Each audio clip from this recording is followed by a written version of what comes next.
Boa noite a todos, sejam bem-vindos. Essa é mais uma palestra do Espaço Hamed. Meu nome é Gabriel, sou um dos trabalhadores da casa. E essa palestra vai ficar disponível no YouTube e nas outras mídias do espaço.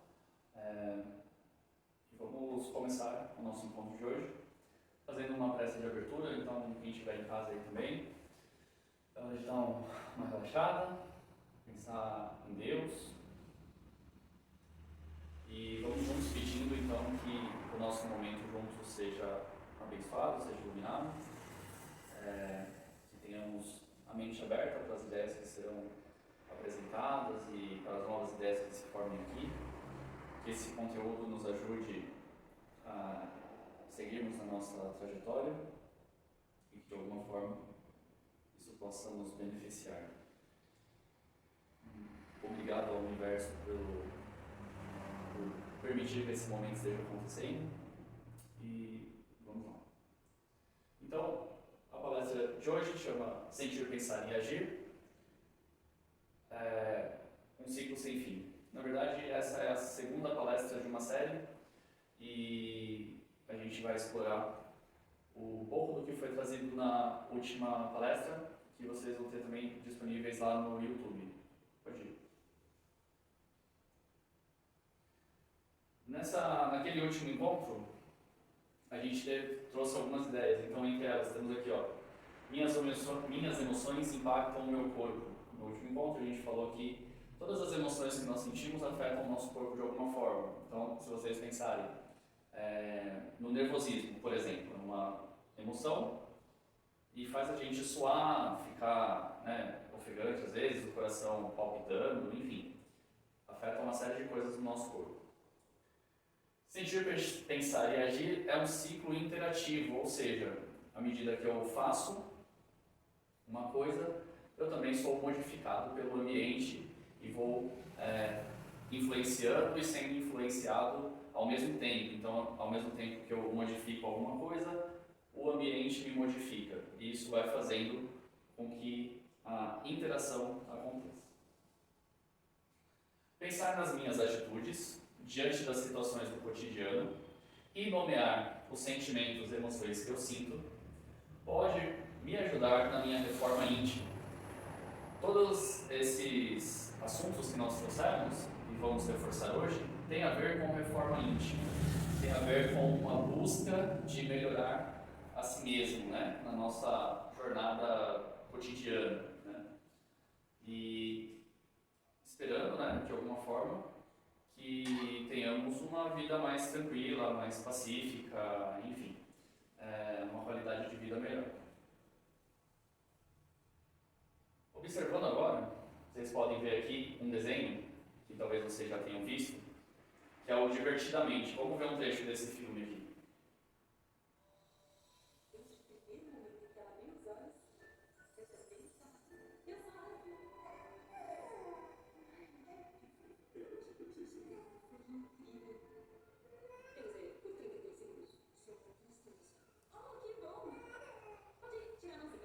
Pode parar o filme, por favor?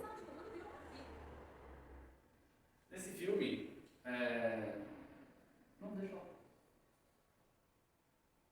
Nesse filme, à medida que a personagem principal vai crescendo, as coisas vão acontecendo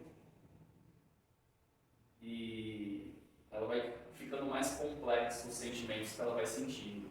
Então, como é falado, essa personagem, que é a alegria, ela nasce junto com a personagem. Passado um pouquinho tempo depois, nasce essa outra personagem, que é a tristeza. Vamos continuar vendo o trailer.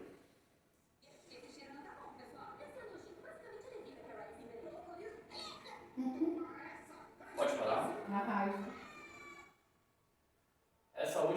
Esse último personagem que aparece, é a raiva, que também é uma das emoções básicas que a gente sente.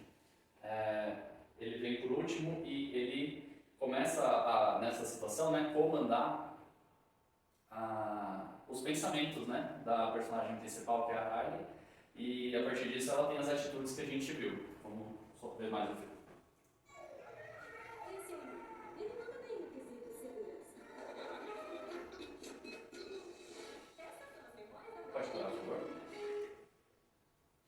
o outro personagem que apareceu é o medo, né? Que é uma outra emoção básica que todos nós sentimos. E, como ela fala na narração, né? O medo, ele é essencial para que a Harley, né, que é a personagem, faça as coisas com cuidado, né? Então ele é um personagem importante também. E aí vai começar a falar das memórias da Harley. Vamos ver.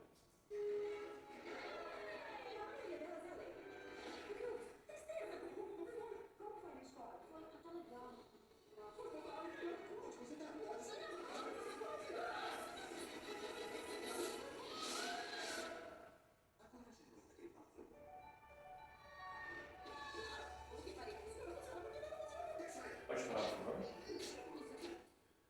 Quando eles vão para a área das memórias, então é como se a gente fosse resgatar uma memória nossa aqui, né, do passado. Tentem lembrar aí uma memória alegre da vida de vocês. Pode ser um momento em família, pode ser uma conquista, seja lá o que for, né? Provavelmente você reagiu a esse momento de alegria com uma reação física, espontânea, uma comemoração, um sorriso, alguma coisa assim. E quem ficou aqui na zona de controle, né, do cérebro da Harley foram os outros sentimentos, então o medo, a raiva e o nojo, né, que é a outra personagem. Vamos continuar bem.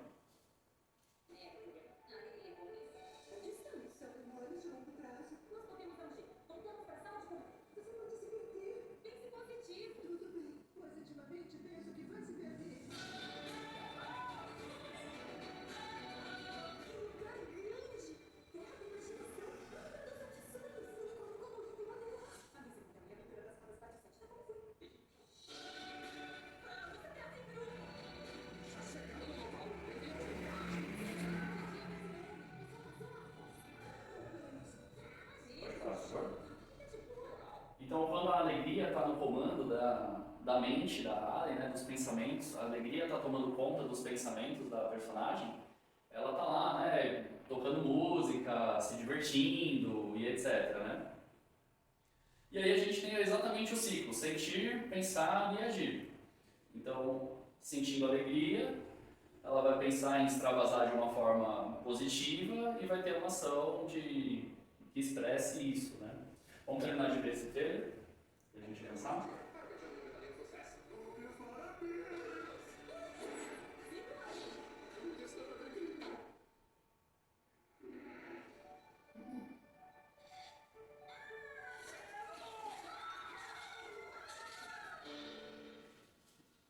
Quem nunca, né? Tomou gelado e sentiu congelar o cérebro, né? E foi uma sensação, então a partir de uma emoção que...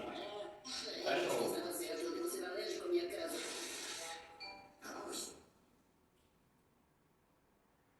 Pode avançar, só avança. Então, aí a gente tem o ciclo, né? E, como eu tô falando, né? O gelado, quando a gente toma gelado e congela, a sensação de congelar o cérebro, né? É uma coisa que a gente tem que lidar e tal, e o corpo reage, né? E avançando aqui no conteúdo, né? Na última encontro que a gente teve, né? As referências e possibilidades na jornada de melhoria contínua que a gente compartilhou foram a comunicação não violenta, então, por mais que nós estejamos com raiva, né, a ideia é a gente não comunicar isso de uma forma agressiva para a outra pessoa. Aceitação de si e do outro, né, inteligência emocional, que também é uma ferramenta muito importante para a gente entender como sentir o que estivermos sentindo e mesmo assim não descontar no outro, vamos dizer assim, né, a minha frustração, a minha raiva, ou seja, ó. E por fim, a última dica aqui que a gente tinha trazido no outro encontro foi: pratique, faça o melhor que você puder com o que você tem hoje. Então, praticar é uma parte muito importante do desenvolvimento dessas habilidades, né? Para consolidar um novo comportamento, tem que praticar, tem que fazer várias vezes aquele comportamento até que ele se torne uma coisa normal. Vamos ver, vamos para frente. Então, a ideia hoje é a gente pegar esse sentir, pensar e agir e observar aqui o Evangelho segundo o Espiritismo. O Espiritismo que tem um lado moral muito forte, né? Ele estimula, ele orienta que estejamos sempre buscando uma melhoria moral. Então a ideia hoje é a gente observar um pouquinho do que ele traz aí em relação ao sentir, pensar e agir. Então o objetivo é continuar explorando as possibilidades da melhoria contínua em si, então baseado no sentir, pensar e agir, e conectar dois trechos apenas do Evangelho segundo o Espiritismo com a reforma íntima. Quando se fala lá em o Evangelho segundo o Espiritismo, às vezes para algumas pessoas pode ser super conhecido, para outras pessoas nem tanto. Então, só para a gente equalizar o entendimento, Allan Kardec foi a pessoa que trouxe ao mundo esses livros básicos do Espiritismo. O primeiro deles foi o Livro dos Espíritos, e nele o conteúdo principal é a doutrina dos Espíritos, né?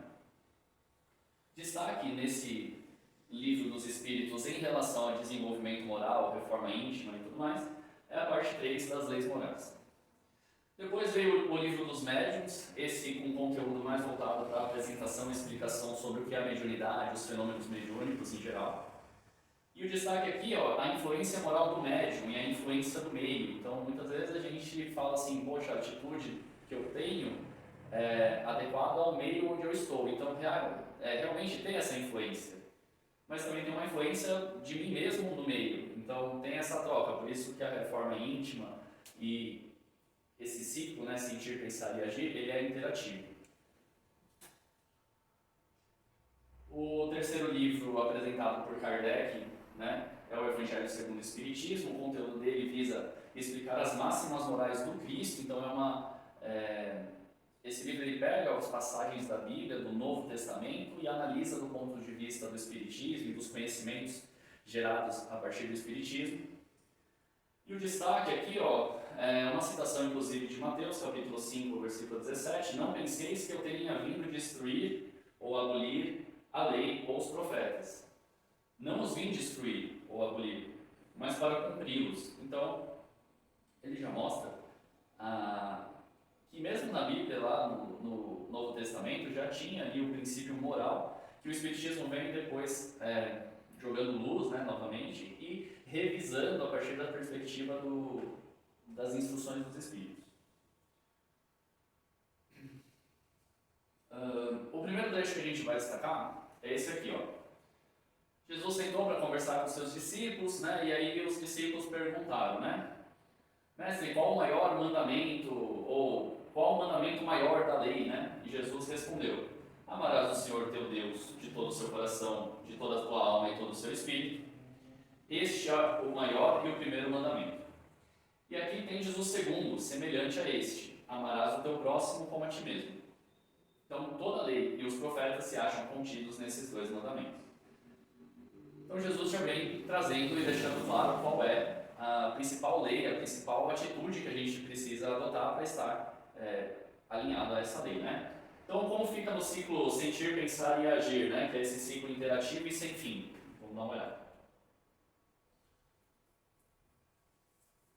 No campo do sentir, a gente tem aqui, por exemplo, né, as emoções básicas, né, como alegria, tristeza, medo, surpresa, culpa e otimismo. O cotidiano nos dá várias situações onde a gente passa por esses sentimentos ou sente esse tipo de coisa. E aí vem o pensar, né, que é a nossa faculdade talvez principal, né, somos os seres racionais e por isso pensamos. E aí vem o agir a partir desse pensamento. Então, se eu estou alegre, eu penso na situação que eu estou vivenciando e, por exemplo, abro um sorriso, né? Se estou triste, como a gente viu lá no filme, pensando na condição ali que eu tenho agora, pode ser que eu tenha que aceitar essa tristeza, pode ser que eu chore, enfim, né? Muito importante a gente entender que os sentimentos, eles não são bons ou ruins. Alegria é bom e tristeza é ruim. Isso não existe. Os sentimentos são sentimentos e comprimi-los, reprimi-los, só nos faz mal. E a gente viu lá que isso impacta o nosso corpo. Então, estou com medo de alguma coisa, né? Eu vou pensar nessa coisa, nesse fato objetivo, e respirando e analisando objetivamente, talvez eu consiga superar. Para uma surpresa, né? Geralmente uma surpresa deixa a gente eufórico, né? Pode ser uma surpresa boa como uma surpresa ruim, a gente fica mexido porque assusta, né? E aí, pensando um pouquinho, a gente pode nos acalmarmos, né? Podemos acalmar o nosso coração. No caso de culpa, pensando, né, no que fizemos ou na situação que aconteceu, a ideia é desculpar-se, né? Então, perdoar a nós mesmos e a perdoar ao outro, né? Porque às vezes a gente sente culpa porque fez algo para alguém, ou alguma coisa assim. E no otimismo, né? Você pensa com otimismo, te facilita realizar aquilo que você tem desejo. Então, são exemplos aí que a gente pode ter em cima do trecho que nós lemos. Trecho número 2. Então, se aproximando dele, disse-lhe Pedro: Senhor, quantas vezes perdoarei a meu irmão quando houver pecado contra mim? Até 7 vezes? Respondendo-lhe Jesus: Não vos digo que perdoeis apenas 7, mas até 70 vezes 7 vezes. Ou seja, um número muito grande, né? Como fica essa questão do perdão dentro do ciclo, né? Sentir, pensar e agir? Vamos ver. Ou como pode ficar, né? Talvez você aí, refletindo sobre esse assunto, chegue a uma outra conclusão, que também vai ser bacana. Quando a gente sente a ofensa, né? Ou seja, eu fui ofendido por algum motivo do dia a dia, né? Tem N motivos que você pode escolher. Briguei com o chefe, briguei com algum familiar, fui ofendido no trânsito, não sei, situações de ofensa não faltam, né? Como eu posso me sentir numa situação ofensiva? Posso me sentir desrespeitado? Com raiva? Frustrado porque não fui atendido no que eu precisava? Constrangido? Posso passar um constrangimento? Tudo isso é possível, né? E qual que é a ideia? Com o pensar, com o raciocínio, com acalmando, né, o coração ali, a emoção mais forte do momento e acalmando esse sentimento, dando aqueles 10 segundos, né, o famoso conta até 10, eu consigo agir de uma maneira mais positiva na ofensa. Então, por exemplo, respirar ajuda, não revidar a ofensa com outra ofensa. Então, você está me xingando, eu lhe xingo de volta, mas foi você que começou, então é só o troco. Essa não é uma atitude que vai ao encontro do que vimos antes, que é amar ao próximo e amar a Deus, né? E por fim ali o perdoar, né? Se eu fui ofendido, eu posso, com um pouco de esforço e raciocinando, pensando, eu posso vir a desculpar a quem me ofendeu.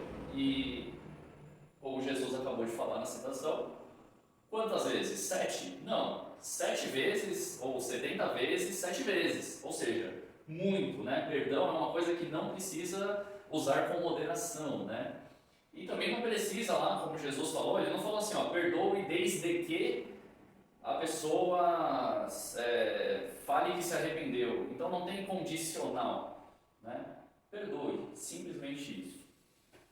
Para a gente fechar e pensar em tudo aqui que foi dito, uma boa solução para um conflito envolve entender o problema, pensar em muitas soluções, mais de uma pelo menos, né? Então às vezes a gente olha para um problema e fala, nossa, eu estou sem saída desse problema, não tem outra solução que não seja eu atacar de volta. Às vezes tem, mas precisa pensar um pouquinho mais às vezes, né? Pensou em mais de uma solução, escolhe a que faça você se sentir melhor, mas que respeite o outro. A boa decisão é aquela que não me prejudica, mas também não prejudica o outro. Até porque Jesus falou lá que é para amar ao próximo como a si mesmo. Isso implica em não tratar o outro de uma forma que você... em tratar o outro de uma forma como você gostaria de ser tratado, né? E da mesma forma que eu não queria ter sido ofendido, eu não posso estar oferecendo ofensas para a outra pessoa, certo? Então era isso, obrigado pela atenção e pelo tempo de vocês. Esse vídeo pode ser acessado quando vocês quiserem.